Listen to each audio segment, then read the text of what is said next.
साथियों नमस्कार। आज हम बात करेंगे बजट 2025-26 की। चूँकि 1 फरवरी को ही भारत सरकार ने बजट पेश कर दिया है और इस बजट को पेश करते समय भारत सरकार ने जो वित्त मंत्रालय और वित्त मंत्री डॉक्टर निर्मला सीतारमण जी हैं, उन्होंने 8वां जो बजट पेश किया, आम बजट ये है। आम बजट पेश किया और इस आम बजट की जो मुख्य सारी बातें हैं, उन बातों को हम लोग एक संक्षिप्त रूप में समझेंगे, बहुत ही कम समय में, और बेसिक चीज़ों को यहाँ पर समझने का प्रयास करेंगे।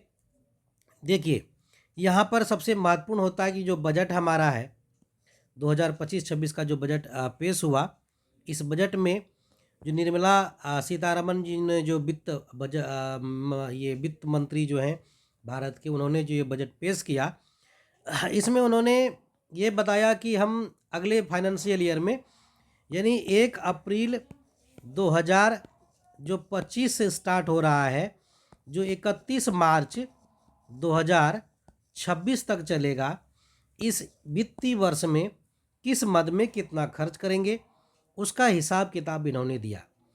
लेकिन इसको अगर आसानी से हम समझें तो इसमें हम कहेंगे कि भारत सरकार के इनकम और एक्सपेंडिचर का हिसाब किताब है, कितना का बजट है।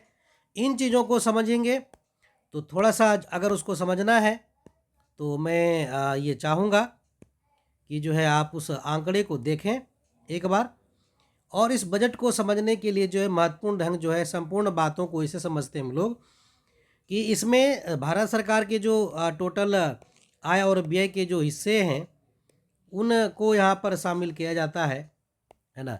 और इसमें जो महत्वपूर्ण चीज़ है वो है जो सरकार की प्राप्तियाँ हैं और उसके खर्च जो हैं उसको शामिल करते हैं।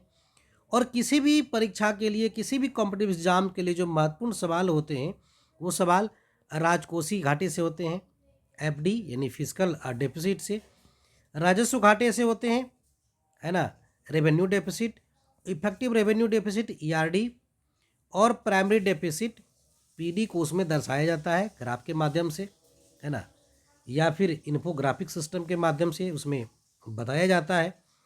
हम उन्हीं चीज़ों को यहाँ पर देखेंगे। राजकोषीय घाटे का जिक्र होता है ना, और जो गवर्नमेंट का जो अनुदान है, सहायता है, जो पूंजीगत एक्सपेंडिचर, कैपिटल एक्सपेंडिचर है, या फिर जो सरकार ने कर्ज लिया, कैपिटल रिसिप्ट है, उन सभी चीज़ों को यहाँ पर दिखाया जाता है।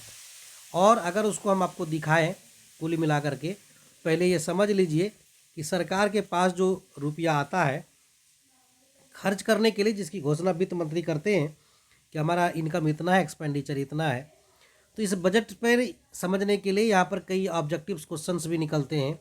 तो सबसे पहले समझिए कि अगर गवर्नमेंट के पास 100 रुपये हैं, कितने 100 रुपये अगर आते हैं, तो उन 100 रुपये में कितना कितना कहाँ से है। मान लीजिए गवर्नमेंट के पास 100 रुपीज़ है, यानी 100 रुपया का कलेक्शन होता है, तो इस वित्त वर्ष में भारत सरकार जो है कितना कहाँ से लाएगी। देखिए, जो भारत सरकार कॉरपोरेशन टैक्स है ना, कॉरपोरेशन टैक्स को हम लोग निगम कर कहते हैं। जो निगम कर है, निगम कर से 17% आएगा, यानी 17 रुपया 100 रुपया में आएगा।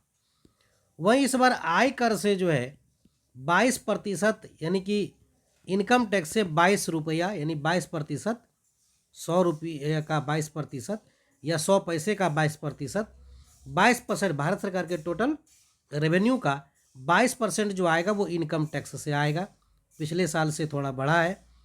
वहीं कस्टम ड्यूटी जो है, कस्टम ड्यूटी सीमा शुल्क जो है, वहाँ से 4%, और इसके साथ ही union tax duties, union excise duty, केंद्रीय उत्पाद शुल्क कहते हैं इसको। क्या कहते हैं? केंद्रीय उत्पाद शुल्क कहते हैं। यहाँ से भारत सरकार को 5%, यानी 5 पैसे की इनकम होगी। जीएसटी से जो इनकम है वो 18% का है, 18% जीएसटी से। नॉन टैक्स रिसिप्ट है, जो नॉन टैक्स रिसिप्ट विदाउट कर वाला जो है 9% है। और नॉन डेब्ट कैपिटल रिसिप्ट, ये जो सरकारी परिसंपत्तियाँ हैं उसको बेचकर 1 रुपया आएगा। उधार यानी कर्जा जो है उधार एवं अन्य लायबिलिटीज जो है उनसे जो है भारत सरकार को 24% यानी 24 पैसे या कहिए 100 रुपया में 24 रुपया आएगा। और इस तरह से अगर हम यहाँ पर देखें तो यहाँ पर हमारा जो ये है कि अगर हम देखना चाहें कि किससे कितना इनकम है गवर्नमेंट को, सर्वाधिक जो है वो इनकम टैक्स से है। कितना? इनकम टैक्स से 22%।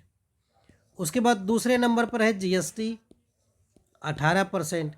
तीसरे नंबर पर है कॉरपोरेशन टैक्स। क्या है? Corporation tax. कॉरपोरेशन टैक्स से 17% है। तो ये मेजर सोर्स जो हैं रेवेन्यू के यही हैं, इनकम टैक्स, जीएसटी और कॉरपोरेशन टैक्स, इसको निगम कर कहते हैं। अगर दोनों को देखेंगे तो ये हो जाएगा आपका कितना, कुल इनकम का 57% जो है इनकम टैक्स से, जीएसटी से और कॉरपोरेशन टैक्स से है। टैक्स से, ये टैक्स रेवेन्यू से इतना। और अगर इसमें कर्जे को जोड़ देंगे, कर्जे और उधारी को, तो 24 जोड़ लीजिए इसको, तो कितना हो जाएगा 81%, यानी 100 में 81 रुपया कर्जे से और इतने से आता है। ये तो हो गया कि भारत सरकार को कितना रुपया कहाँ से आएगा। अब हम देखते हैं रुपया जो खर्च होगा वो खर्चा कहाँ होगा, यानी जाएगा कहाँ। वो तो आने का सोर्स था, अब जाने का सोर्स जो है रुपया कहाँ जाएगा उस चीज़ को भी हम यहाँ पर देखते हैं। कहाँ कहाँ किस मद में भारत सरकार कितना खर्च करती है। अगर सबसे अधिक एक नंबर पर हम बात करेंगे तो एक नंबर पर जो 20% है या 20 पैसा है वो जाएगा इंटरेस्ट पेमेंट पर, यानी ब्याज भुगतान पर। यानी कि भारत सरकार ने जो कर्जा लिया है उसके ब्याज भुगतान पर चला जाएगा 20%, यानी 100 में से 20 रुपया। उसके बाद जो सबसे जो महत्वपूर्ण है वो है 22% का, ये है स्टेट, यानी राज्य जो है, जो राज्य सरकारें हैं, राज्य सरकारों को चले जाएंगे, कितना चले जाएंगे, ये 22% या कहिए 22 रुपया। किसका भाई?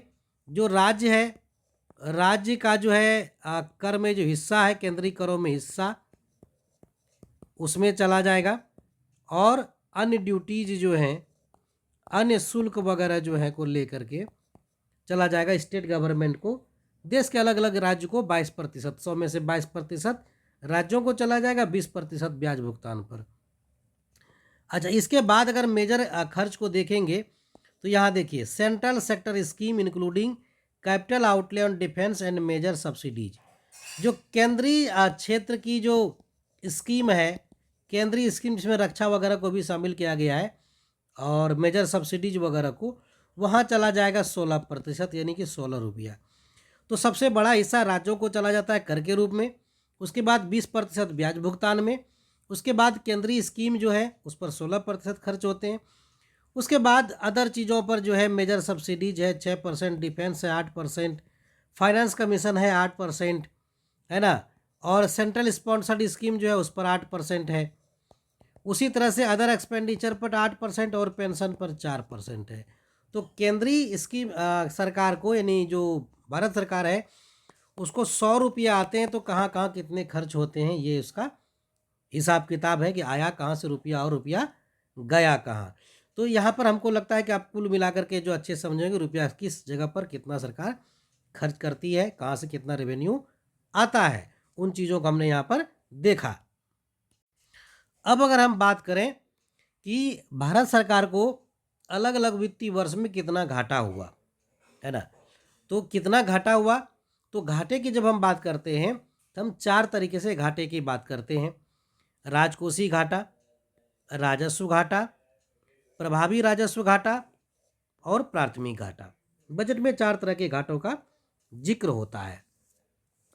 अब ये राजकोषीय घाटा, जिसको हम लोग फिस्कल डेफिसिट इंग्लिश में कहते हैं, राजस्व घाटा रेवेन्यू डेफिसिट है, प्रभावी राजस्व घाटा इफेक्टिव रेवेन्यू डेफिसिट है, प्राइमरी डेफिसिट प्राथमिक घाटा है। इसको कैसे निकालते हैं हमने आपको क्लास में भी बताया है डिटेल से, और हमारे वीडियोज भी अपलोड है पहले से, उसको भी आप देख सकते हैं आप, ठीक है। लेकिन इसको समझने के लिए मैं बताता हूँ कि ये है क्या। तो मैं एक लाइन यहाँ से, एक स्ट्रेट लाइन जो है सीधा खींचता हूँ तो आपको कोई समझने में आसानी हो, है ना। ये देखिए कितना घाटा रहा, ये काफ़ी इम्पोर्टेंट है और अलग अलग परीक्षाओं में, प्रतियोगी परीक्षाओं में जो है यहीं से सवाल पूछते हैं कि कितना रहा, है ना। और हम वहाँ पर गड़बड़ हो जाते हैं, हमारी स्थिति जो है गड़बड़ा जाती है कि हम कितना जो है कहाँ पर हमको याद नहीं रहता डेटा। तो यहाँ पर हम देख लेते हैं उस डेटा को, आप नोट भी कर लीजिए इस डेटा को, है ना, क्योंकि किसी भी कॉम्पिटिटिव एग्जाम्स के लिए काफ़ी इंपॉर्टेंट डेटा हो जाता है। ठीक है, चलिए अब हम बात करते हैं राजकोषीय घाटे की। देखिए पहले हम लोग राजस्व घाटा निकालते हैं। हमने आपको क्लास में बताया था कि रेवेन्यू डेफिसिट कितना, रेवेन्यू एक्सपेंडिचर में रेवेन्यू रिसिप्ट को घटा देते हैं। तो अगर 25-26 में इस घाटे की बात करेंगे तो ये करोड़ रुपये में देखिए कितना है, 5,23,846 करोड़, यानी 1.5%, है ना। 1.5% किसका भाई, जीडीपी का ये राजस्व घटा रहा, 1.5% घटा रहा। ठीक है, स्टार में। उसी तरह से अगर पिछले वित्तीय वर्ष को संशोधित अनुमान देखेंगे तो 1.9% का था। इसके पहले 24-25 में ये 1.8% का था बजट अनुमान, और बाद में लेकिन संशोधित अनुमान हुआ तो उससे थोड़ा ज़्यादा हो गया। बजट जिसमें पेश हुआ उस समय अनुमान था 1.8% होगा, लेकिन जब रिवाइज एस्टिमेशन हुआ इस बजट के पहले तो ये 1.9% यानी उस केस में बढ़ गया। और वास्तविक रियल डेटा जो 23-24 का है वो 2.6% है। उसी तरह से अन्य घाटों की अगर हम बात करेंगे तो उसके बाद है इफेक्टिव रेवेन्यू डेफिसिट, है ना। इसमें जो है जो कैपिटल एसेट के लिए जो पूंजी है उसको घटा दिया जाता है, वो कितना है, तो वो देखिए अनुमान है कि 96,654 करोड़ रहेगा, जो पिछले वित्तीय वर्ष में ये था 3,10,207 करोड़। ठीक है, तो इसमें हमने बहुत प्रभावी रूप से कम किया है। लेकिन जो सबसे महत्वपूर्ण है राजकोषीय घाटा। राजकोषीय घाटा को देखेंगे अनुमान की कितना रहेगा 25-26 में, ये का 4.4% रहेगा। कितना रहेगा, 4.4% रहने का अनुमान है कि 25-26 में राजकोषीय घाटा हमारा फिस्कल डेफिसिट 4.4% रहेगा। पिछले साल जो पिछले वित्तीय वर्ष था 24-25, हालांकि अभी चल ही रहा है 24-25, तो इसका एक्चुअल डेटा अगले साल आएगा, लेकिन अभी तक का जो डेटा आया उस डेटा के अनुमान के आधार पर है कि जो 24-25 फाइनेंशियल ईयर है ये 4.8% रहेगा इसका राजकोषीय घाटा। लेकिन 23-24 जो है वित्तीय वर्ष उसका एक्चुअल डेटा आ गया है, वो है 5.6% जो है रहा। क्या रहा, तो राजकोषीय घाटा। अब जो लास्ट है प्राथमिक घाटा, प्राइमरी डेफिसिट, जिसमें हम लोग जो है राजकोषीय घाटे में ब्याज भुगतान को माइनस करते हैं, उसका अनुमान है कि ये जो है प्राथमिक घाटा जो है ये रहेगा आपका कितना, 0.8% रहने का अनुमान है, यानी 2,92,598 करोड़ का, जो पिछले वित्तीय वर्ष में यानी 24-25 में 1.3% जो रिवाइज एस्टिमेटेड अनुमान है, वही 23-24 में 2% था, यानी थोड़ा यहाँ पर घटता हुआ जो प्राथमिक घाटा है वो है। तो ये कुल मिलाकर बजट का जो है सारांश है। और जो कॉम्पिटिटिव एग्जाम्स में सवाल आते हैं इसमें से बहुत सारे सवाल पूछ देते हैं, जैसे भारत सरकार को सबसे अधिक राजस्व किस पर प्राप्त होता है, इनकम टैक्स है, निगम कर है, जीएसटी है। तो आपको पता है कि आपको जो है इनकम टैक्स है, पहले निगम कर था लेकिन अभी इनकम टैक्स है, उसके बाद जीएसटी है, उसके बाद निगम कर है। कैसा लगा हमारा ये वीडियो हमें कमेंट सेक्शन में आप ज़रूर बताइएगा। अच्छा लगा अपने मित्रों को भी शेयर कीजिए, है ना, और दोस्तों को भी शेयर कीजिए।